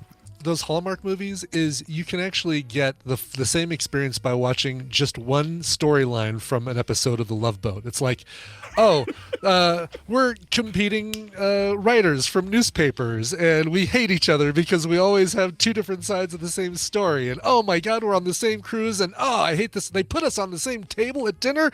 Oh no, we fell in love. You know what? You're not wrong. Exactly the only thing missing is Christmas stuff in it. That's it. Right, exactly. You throw some Christmas music in, and it's like one Love Boat segment, basically. I'm telling Kim this after the show today. She can be mad. And they have at me. the same. So they have usually like the same 5 dudes or same 5 women, but then they've been using like. So I said Bruce Campbell is going to be on one like next week, and you usually have like oh my gosh. Oh, and it looks great. I mean, again, temper this. When I say it looks great, it looks great for a Hallmark movie. I mean, because it's exactly what you want it to be. But they have all these. It's like people just want to be in them because Brandon Routh was in like 2 of them. They were like connected. They were like 2 years apart, and they're in the same universe. I saw Katie Sackhoff the other day. I'm picturing Bruce Campbell one. I found this weird book about love in my house, and it's got like a human face on it. It feels like it's made from human skin. But oh man. Now you're talking about. Will it help me finally reconnect with the bubblegum salesman that I ditched back in Schenectady, New York, back in 1994 when she went off? Oh man, I haven't been to this small town in a long time. Sure, there's a lot of blood and stuff here, but boy, that girl at the candy store, I've fallen for, and I don't want to go home now. I'd hug you, but one of my hands is a chainsaw. Yeah, I mean, look, you're describing exactly I'm sure there'll something be I'd little watch, but... Easter eggs. Oh yeah, right. Easter eggs. Do you think he'll be out if he's not out like chainsawing a log or something? Well, he's a lumberjack, actually. Is he really? Yeah, I'm pretty sure he's like a lumberjack, and there's like a legend in this town of Jack the guy who brings presents to kids is actually this lumberjack, and it's him. And then the girl doing the story on it is his long lost daughter. And they give you all this in like a 2-minute trailer. Yeah. Okay, so so people should watch all the Hallmark movies and really support Hallmark and get them some money because. In a perfect world, I'm imagining that Hallmark gets the money to hire folks like Sam Raimi and David Fincher and like have some directors, a Quentin Tarantino directed Hallmark Christmas movie. I would, if that is an end game for this, I'm in. That's how I'll support this. Yeah, if Quentin Tarantino directs Barefoot in the Snow coming this Saturday. Oh my gosh, that's perfect. That's perfect. Barefoot in the One snow. Fun in Christmas. Coming soon. She works in a small town shoe store. He walked in one day and couldn't believe the feet on display. He has ginormous feet. Yeah. She show us your feet. Show us your feet. And they'll all die in a horrible shootout. Anyway, that's amazing. I'll watch for that. How about I also watch for some cool board games to play during these holidays? We got people who aren't sick who are all getting together for Thanksgiving. Dan, do you got any recommendations for these people? So I got some board game recommendations. I wanted to give you a video game recommendation real quick because it's pretty new to Steam. And we always talk about these kind of roguelite ones that we love. Yeah. This one just came out. It's called One More Gate, A Wake Fu Legend. Whoa. So the art is amazing, and it's another one of these card things, like a Slay to Spire type thing, with a little bit less of the artifacts. But I don't know the anime or whatever's behind it, but the art is great, and I know it's based on some sort of IP. Okay. But the game is pretty good. Can you do the name one more time? What was it? It's called One More Gate. One More Gate. A Wake Fu Legend. So I guess Wake Fu must be what it's based on. It's called a Wake Fu Legend. Okay. Oh, there it is. WAKFU Legend. Okay. Oh, I always thought that was. I'm thinking of waifu, which is a whole different thing. Okay. Oh, I'm seeing this on Steam, but it's what the digital version of a board game is what you're saying? No. It's like those other ones, those other roguelites. Oh, gotcha. That we talk about. Right. Slay to Spire or Rogue Book and things like that. Yes. Okay. All right. It's a lot of fun. It's it kind of reminds me of the Obelisk one where it's a little grindy, where you gotta just fail a few times so you can get some resources to pump up your cards. Right. And that's kind of the whole gist of it. But it's a lot of fun, and the art is amazing because it's a different art style than like what we would normally see. Yeah. You know what I mean? Yeah. No, that's cool. I'm looking at it now. I don't know the anime or whatever this is based on, but I like the look of this a lot. The style is really cool. Yeah. Yeah. I like the combat animation's really nice. This looks pretty good. I'll play this. Yeah, and I don't think it's all that expensive. I mean, I think it's early access too, but it's solid. It's a fun game to play. Yeah, it's $18 currently, which is not bad. And I'm wish listing this right now. I think I'm going to probably pick this up. I mean, the winter sale's coming, in a month or so. So it'll probably be a little discounted then if you want to wait till after that. Oh, sure. Yeah, good point. I've been playing nonstop a game called Soulstone Survivors. And it's almost all I could play while I was sick because anything too brainy was not working for me. So I had to play a lot of dumb stuff. And that game, people are familiar with Vampire Survivors. It's that, but in 3D with like way more depth. It is one of the most addicting damn I don't know. It's like a little dopamine pump in my head. Yeah. Mm-hmm. Just constantly going, hey, you like that? How about bigger numbers here? Pump, pump, pump. Hey, how about this? You want some of this cool stuff? That one's gold. That one says legendary. Pump, pump, pump, pump, pump. It's like that. Oh, that's great. Yeah, it's really good. Anyway, all right. Well, that's So a good one. I like it. I'm going to give you 3 recommendations for games.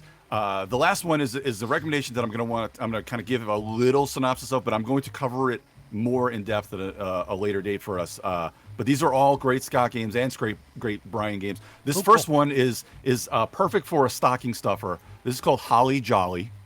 It's made by 25th Century Games. It's only about $10. It's a cool little card drafting game, and you can learn this game in literally like 2 minutes. It's all about getting ornaments or presents from the Christmas tree. Little card game. It kind of has this really cool little drafting mechanism where, depending on either tinsel or the lights that you put onto the tree, depending on what number that is, then you can draft either ornaments or presents from the tree, and it's kind of a set collection game. So easy. That's great. I love this robot donkey horse looking cover. I love that stuff. That era of toys. Some of my favorite looking art. I love that. That's and the artist is Robin Banks. It's a fantastic game by. It's funny. It just That's so a great happened. name, by the way, Robin Banks. Sorry, what a great name. It really his name is Robin Banks. It didn't even hit me till you just said it. Yes, I know. That's great. I mean, his parents are probably having a laugh, right? That's what happened there. Yeah, probably. There's no way they didn't know this when they named him Robin at the Banks house. Robin Banks. Anyway, sorry, Dan. Actually, I don't know if it's a he or a she, because Robin is one of those names. Could so be. I'm not sure. Yeah. I don't know. And it's again from Ben Pinchback and Matt Riddle. Those actually it just so happened to be the guys that I spent the weekend with Motor City Gameworks. Those are two of the designers, and they've done a lot of things like Fleet. And plenty of other great games that I've kind of mentioned a bunch of in the past. Anyway, that's Holly Jolly. Get it for your stocking. Great games. Probably only like $10-15 that you can find it. The next one is this is another great one called Marvel Remix. Okay. Now, this is based off of a game called Fantasy Realms. This is, Scott, you love this one too, because all you got to do, you get 7 cards in your hand. Yeah. You have a deck in front of you that's a villain deck, a hero deck, and then there's just cards that'll be discarded. Each card will tell you how it scores at the end of the game, and all you're trying to do is try to get, you're trying to score the card. You're trying to score all the cards in your hand, trying to get the best score. So you may kind of pick a card from the hero deck that will go a little bit better with Captain America, and then you're going to discard like Baron Mordo, things like that. So you're going to discard things in the deck, and somebody else, Brian may be going for a villain deck, and he's got things that are going to score there. So he may either picked up that card, or maybe nothing in front of him is kind of useful yet, or he'll kind of draw from one of the things. Where you keep playing with kind of drawing and discarding until there's, I think, 10 or 12 cards in the middle. I think it's player dependent. Cards in the middle in the discard pile. Then you just add it all up. Now, some of these cards can be a little bit tough to figure out, but the original game, Fantasy Realms, they have like an app and like a website that all you do is plug your cards into the app, and it tells you what your score is. Yeah, and it's amazing. I think Marvel Remix, it's made by WizKids, so there may be an app out yet. I'm not sure if it is, or maybe somebody might have kind of put something online that helps the scoring a little bit. But the game itself, it's only, again, less than $20. It's just a little card game, perfect stocking stuffer or Christmas gift. It's amazing. That's really cool. Getting this, I'm buying this today. This looks great. Yeah. I think I might also, Scott. It seems like something Brian Ibbett might buy. Seems like a You Brian think? You Ibbett think it might be? Insta-buy. Yeah. I don't know. I don't want to be crazy or anything, but it seems like something you'd love. And the final one, I'm going to mention, I don't want to get into too much of this because I really want to cover this on a later one because of just how good I think this is going to be on a lot of kind of best of lists next year, because it's just starting to arrive, and it should be at a lot of FLGS. It's supposed to be out now, but you may start seeing it pop up in December. This is called Verdant. Verdant. I think it's a word having to do with like planting or grasses and stuff like that. This is kind of made by the same company that made Cascadia. And if you remember Cascadia, it's all the bee's knees, where everybody, it's a great kind of introductory game, but it's great. All you basically do is you're just kind of drafting 2 things and putting them into your little tableau. Same thing with Verdant. It's all about you making plants. You're putting plants and kind of like rooms together. There are some rooms that'll, I don't want to get into it anyway, because I'll get into this another time, but just get it, because it's even easier to learn than what Cascadia was, because I really want to get into this another time, because I really think just talking about this for a few minutes would be great, because I think you guys would absolutely love this. But if you're out there and you love things like Cascadia or kind of intro games, just get it. Do you like that the bird one Brian loved? What's that called? Oh, Wingspan. Wingspan? God, I love that game. A little bit like that? Okay. I'm trying to remember if Wingspan, and it's online too. You can actually get that on Steam. There's 2 or 3 expansions. There's a new expansion. Can't remember if it was only Kickstarted or if it's actually out now. Because there's like an Asia one, an Oceanic, and there's a bunch of different expansions that are out. And it's also on Board Game Arena if you want to play it online. Brian, if you think you're good at that game, go play it on like BGA where there's people from around the world, and you'll just get destroyed. It's amazing how good these people are. Yeah, I can't beat anybody on that site. Yeah. I only can even beat the AI like a third of the time. So I definitely don't think I'm good at it. But it's a perfect. So Wingspan is one of these games where I talk about like the destination is better. I mean, I'm sorry, the journey is better than the destination because the game itself is just so much fun. Then you get done and you're like, wait, I lost by 40? I did everything I wanted to, and I had so much fun. So it's interesting how that kind of goes with some games. All right. Well, Verdant's our third pick. Before that, was it Marvel shit? Marvel Spike? Marvel Remix. Marvel Remix. Yes. Marvel Remix. And if it's based off a game called Fantasy Realms, and I think there's another one that's out that's Star Wars Missions or something like that. That is basically the same game because there's people just keep copying kind of the main. It might be WizKids too as the Star Trek license. But I'm not sure if that one's as good as Remix or Fantasy Realms. But if that's your thing, just look into that one as well because that might be decent. It bugs me that when I was making Rock Runners, I was so overly careful not to take anybody's names, not to take anybody's game types, to like avoid all that stuff like crazy. But since then, all I've noticed is everyone iterates on everybody all the time. Yeah, everybody changes something a little bit. The only thing, now Scott, this will be right up your alley. The only thing you cannot do is take people's art. Right. It's the only thing you can't do. You can do pretty much anything else. It's like video games. You've got a Slay the Spire, and then you got Rocket. The train one, Monster Train. Oh, yep, and Monster Train. Right. And those two games, obviously, they have some differences, but it's at the core. It's like, no, we're playing off the same stuff. Same with this Soul Survivor thing I'm playing. I mean, Soulstone Survivors. It's taken that Vampire Survivors game type and said, let's take it in this direction. So I guess I always knew that this was the way you did it, but I was so nervous about that. I was so scared that I was going to like walk onto somebody's ideas and.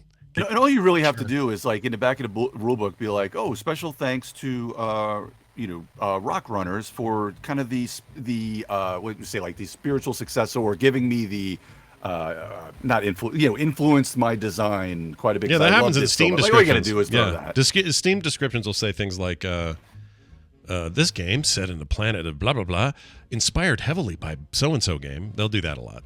Yeah, yep. Right. And that's it. Right. You really can't copyright. You can't copyright mechanics. You can copyright art, and that's it. So Deep Impact's inspired heavily by Armageddon. Yep. That's right. There it is. All right. Well, excellent stuff as always, Dan. I love hanging out with you. I'm glad we got a chance to do it this week. And yeah. Well, happy holidays, boys. Yeah. You got any big plans for the Thanksgiving? You gonna do anything cool or? Fried chicken? No, we're going to go visit. We'll go up to Greensboro to visit some family, and then I actually have to work on Friday a little bit. It's one of those things where nobody's sending in prior authorizations on a Friday. Like, no doctors are working on Friday, so it'll be a nice, easy weekend for me, and I don't have to work this weekend, so I'm looking forward to that. Yeah, you could play pill soccer, where you set up a little fake net out of paper on one side of the table and just flick a little pill across. Pills? Yeah, just with pills. Yeah. The big old horse pill your grandma has to take. One of those things. You could put an eye out with that thing. Right. Yeah, you gotta be careful. Dan, it's always good talking to you. Geek Jock blog everywhere else you go. Yes, sir. What else are you gonna say? No, Geek Jock Dan now. Oh, Dan, I keep forgetting Dan. Geek Jock Dan. And the Geek All Stars. We're recording tonight. We may have a special guest if his schedule permits. I'm gonna apologize to you right now, live on the air, Dan. There's a conflict tonight, and I'm sorry. No, it's fine. I knew that's why I kind of made sure I had 3 guests, and I had because we're going to do a show about the great game of Snap. I don't know if any of you guys have heard of that. We do a show about that. We're going to have Brian. We'll have you on in the future, though. Please do. I will. This is like the second one this week that I've had to do that with is like reschedule because of something else. It's like, oh my God, I'm so sorry, but busy boy McGee. Yeah, I guess so. So next time you have it, I will 100% be there. Absolutely. Nice. So your penance is you have to put up with me messaging you on Discord every now and then saying, hey, how do I make this deck work? Oh, I will happily do that for you. And and I will, there's going to be times when I'm doing the Marvel Snap stream like I've been doing with Red Fraggle, where if she can't make it, you're going to be my first hey, you wanna come on and be guest star? So Be a color commentary. I'm all about color it. commentary. Yep. Snapped where it's All right, at, boys, baby. well, happy Thanksgiving. Hopefully, if you've got time for me next month, I know December's nuts, but maybe we'll talk to you before Christmas, and maybe we can get into Verdant a little more at that time. Oh, we'll find you a hole. Don't you worry, and we'll stick you straight in that hole. It's happening. It's happening. See you, boys. See you, Dan. Well, there he goes. Off to be the Dan we love and know, and we are almost done. I'm going to read some texts, though, and emails. Cool. All right, just to catch us up a little bit. Let us start with these texts here. Hold on a second here. Here we go. Here's one from Logan, a.k.a. Dreadnecks. We know Dreadnecks. We do. Pretty common face around these parts. He says, Scott and Ryan. This one's sticking for some reason. I don't know why. Yeah. I think he figured out why that Overwatch player kept calling your co-host Ryan. And this is, I guess I told the story while you were gone, but you heard it, I think. Right? Yeah, no, I think I was here for Were you it. here? I don't know. I think you may so. have been here. Yeah, I can't remember. It could have been while I had the flu. It could have been while I was in Orange County. The last 2 weeks It's are all a seriously blur, it's just Scott. a blurry mess. Anyway, I have recently been busy and fallen behind on podcasts. So to set you up at 1.5x speed, when listening at that speed, I was unable to consistently hear the B in Ryan's name. My thought is that this guy has been listening to you at double speed. Love the show, though, Logan. So that's an interesting point. It is. I know. I almost wish we would have had the time to play one of the shows at 2x speed just to hear confirmation of that, right? Because the way that works is it trims out the space when you listen to a podcast at X speed. It keeps the voice. It doesn't chipmunk the voices. It just takes out as much space as it can and jams things together. And then it even takes out the beginnings and ends of words if you need it to go that far. It depends a little bit on the player. Some players are better than others, but my experience has been, sometimes it will cut off. Not cut off. It's hard to explain. It's not it's not the normal cut off. It's a different kind of cut off. But since everything's getting compressed and tiny and you're keeping the pitch the same, honestly, I still don't know how people do it. It would drive me crazy. It drives me crazy. And listen, we have music in our show. You can't be listening at 1.5 speed because it's or at 150% speed. Huh? I see what you did there. Good callback. Good I did there. Yeah. Because it's really gonna F with how the music sounds. So come on, be careful. Yeah, be careful. Careful with this. Don't over abuse your 1x 2x speed power. No, that's all we're asking. If you can do that, then what else is there? All right, check this out. I got this. I get this email or another text here from who's this from? This is from Josh P. in Martha's Vineyard, which is a place I only hear about on TV and movies. Never been there. Right. You ever go? Never been to Martha's Vineyard. We're going up to Martha's Vineyard, Jerry. Yeah, I see it on. I guess it's true. I see it on Seinfeld all the time. Yeah. It says, greetings. We've got another Josh texting here into TMS. We hear from a lot of Joshes, I guess. We do. Have you or Brian listened to any of the Marvel Wastelanders audio drama podcasts? TLDR, the villains kill all of the heroes, post-apocalyptic setting 30 years later. I believe this is the original Old Man Logan setting, if I'm I think so, yes. incorrect, which I have read. Anyway, 10 to 12 episodes per season, 28-ish minute episodes with the style of Wolverine the Long Night. I'm sure the major spoilers fellas have, but I wanted to recommend it during all of this Marvel Snap hype. They have Old Man Star-Lord, Black Widow, Wolverine, Doctor Doom, and Hawkeye. Give it a shot. Love the show, Josh. So I have these downloaded and have for months, and I haven't listened to them yet. Oh, really?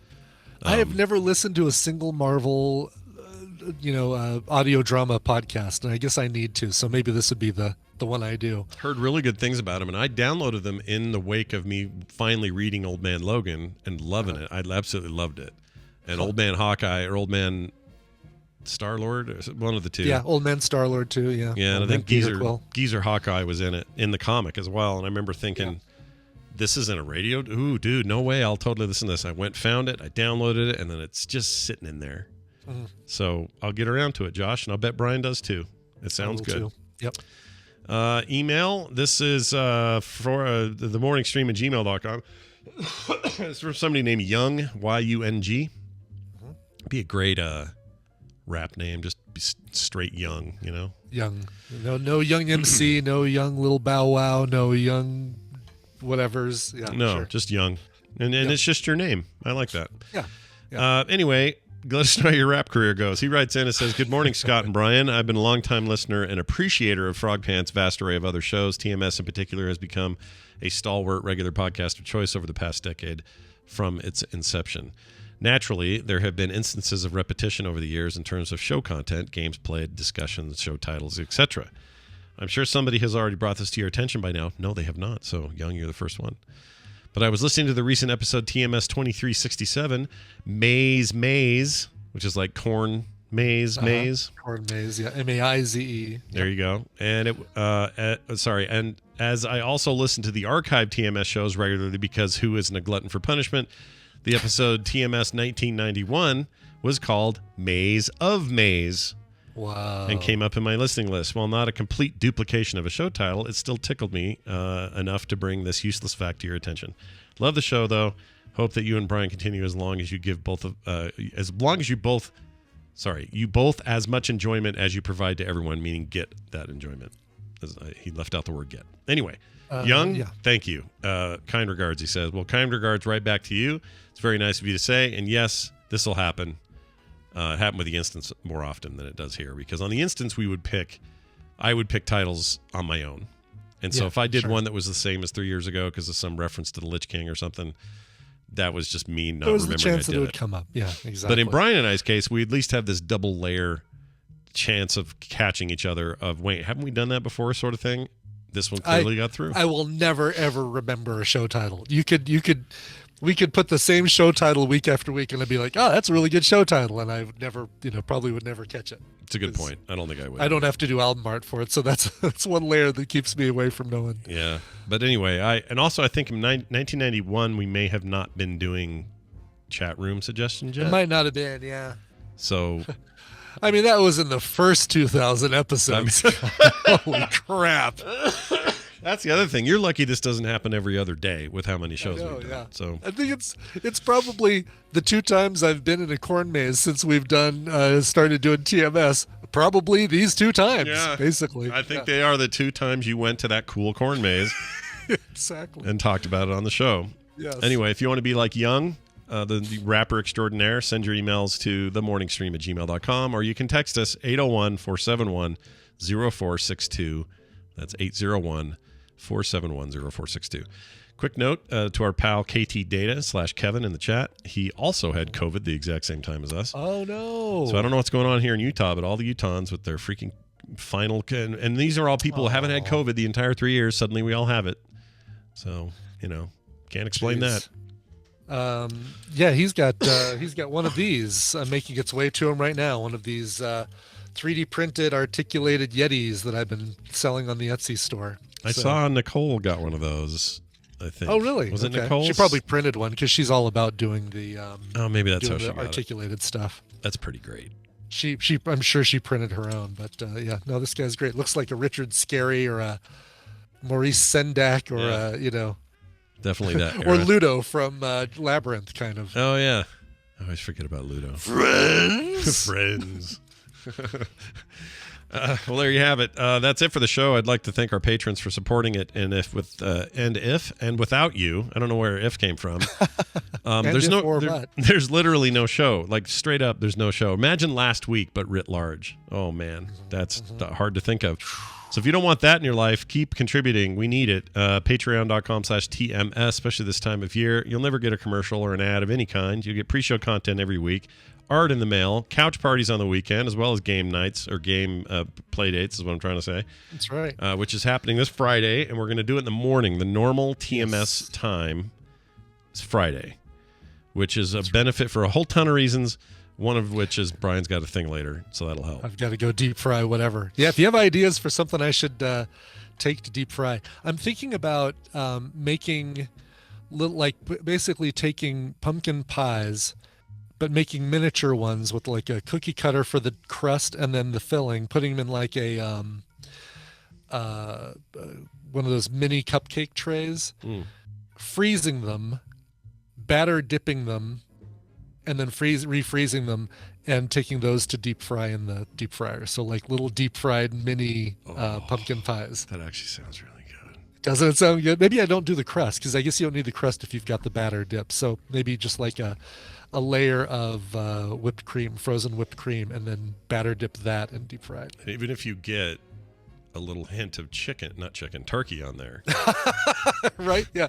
Then you've got that's okay. Absolutely, it's Thanksgiving in one bite, is what it is. Yeah, yes. that's what I was gonna say. You got a nice combo of flavors there. I think this sounds. Yeah, good. I don't think you're going to get the hint of turkey in any of the things that they're. I mean, it's the only thing that they deep fried in that fat before we get to it, and it'll be like pulled out with a strainer. So I don't think there's going to be little turkey bits left in there or anything. Oh, I don't. Yeah, you won't get anything like turkey food in your thing. I'm just gonna be. I'll be curious if anything just has the hint of that kind of poultry taste. Mm-hmm. You know what I mean? Like like this Mexican place up the street that used to be old school 70s international house of pancakes.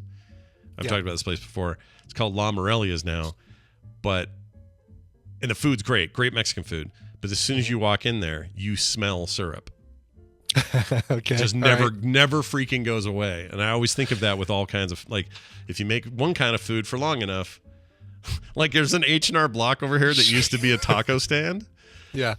That H&R Block smells like tacos. And it's been like 3-4 years. Still smells like tacos in there. Weird. Okay, well, maybe there's something to that. Maybe they will. I'd just be curious. You're going to have to report back on this now. Totally, yeah. That'll do it for today's show. Thanks everybody for being here. Oh, and we're going to play Drawful and Among Us on Friday. Yeah. So. And you're all invited. This isn't patrons only. This is everybody. So this is everybody. Yep. Get in there. Patreon.com/TMS. It's a Black Friday miracle is what it is. That's right. Get your miracle on right here at TMS. For everything else, it's Frog Pants. Yeah. Everything else is at frogpants.com/TMS, and we'd recommend you go there. But before we get out of here, let's see. Have I missed anything? I don't think so. Yeah, we gotta play a song. That's it. That's all we got. We do. Yeah, that's all that's left on the to-do list, and I'll check that box right now. Okay. Jen wrote in. She is JKLMAAS in chat. Jekyll Maz or something like that. Anyway, Jen said, "Hello, squash and butternut." One of my favorite things this time of year. Yeah. I'm responding to your call out for requests. Boy, a lot of you did, by the way. Thank you for all of these requests in November that we'll never be able to get to. Maybe I'll fit them in December. My family is headed to Portugal for Thanksgiving as my stepson is stationed in Italy. We decided to meet him in Europe for a holiday gathering. I'll also be visiting Spain on this trip. My mom was a fan of Three Dog Night while I was growing up, so Never Been to Spain was frequently played. I've enjoyed the cover by Susie Vinnick, but if you're kind enough or be kind enough to play any cover of it for our travels, we'd appreciate it. Love the show, though.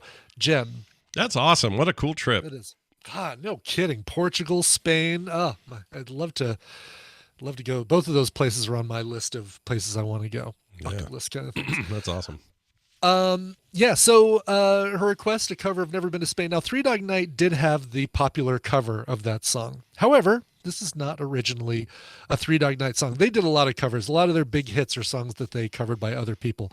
This one included. Originally, it was performed by Hoyt Axton, who, in addition to being a country star, also the Zach Galligan's dad in the original Gremlins movie, the inventor. Oh my gosh, I love that guy. He's great.